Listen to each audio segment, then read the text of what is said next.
পোনপ্ৰথমে মই আপোনালোকক ইয়াত অহাৰ কাৰণে ধন্যবাদ দিছোঁ।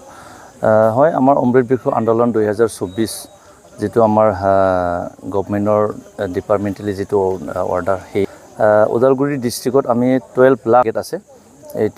এতিয়ালৈ আমাৰ যোৱাকালিলৈ 3.5 লাখমান আমি পুলি already BCDC wise, college wise যিকোনো মানে ইনষ্টিটিউশ্যনবিলাকত দিয়া হ'ল। এতিয়া আপোনালোকে দেখাই পাইছে, আজিও বৰষুণ দিয়াৰ কাৰণে অকণমান মানে আজি অকণমান দেৰি হৈছে, তথাপিও ৰানিং চলি আছে। 12 লাখ আমি আজি 12 তাৰিখৰ আগত আমি কমপ্লিট কৰিম। পুলিসমূহ ক'ত দিয়া যাব?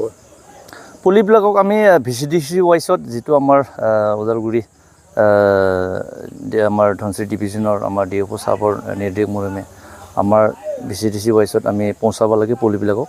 হিচাপে আমাৰ ওদালগুৰি ডিষ্ট্ৰিক্টৰ 114টা BCDC আমি আমাৰ তৰফৰ পৰা আমি বিতৰণ কৰিব লাগে পুলি।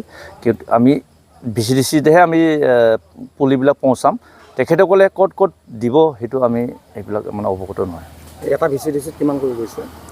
সেনেকুৱাই এটা BCDC কিছুমান 10,000 BCDC মানে এৰিয়ালৈ কথা। এটা BCDC ক'তবা 12,000ও গৈছে, ক'তবা 4,000, ক'তবা 8,000, ক'তবা 13,000 সেনেকুৱা যাই আছে। কিমান দিনলৈকে চলিব? আমাৰতো টাৰ্গেট এই আগষ্টৰ 12 তাৰিখলৈকে আমি কমপ্লিট কৰিব লাগে দিয়াটো। আজিৰ পৰা নহয়, আমি আজি 2-3 দিনমান আগৰ পৰাই কিছুমান কলেজ স্কুলবিলাকত আমি দি থৈ আহিছোঁ। যেনেকুৱা SSB আৰু চাহ বাগান, সেইবিলাকত আমি পুলি দিয়া হৈছে।